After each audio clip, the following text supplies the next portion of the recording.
reflecting on the transitory nature of life and finding a small answer.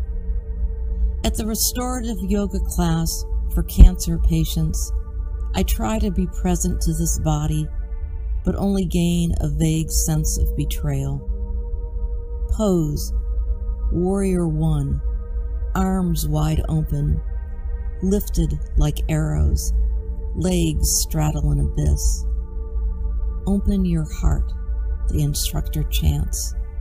But I don't want to feel ribs crack apart and oily sorrow sludge out. On the fall tundra, picking blueberries, my daughter tells me they said I looked radiant. Yes, I'm pretty great, humble too. Some pig, I add, as I remember Charlotte dying and still weaving magic words for Wilbur. We kneel on the soft tussocks of grass and laugh.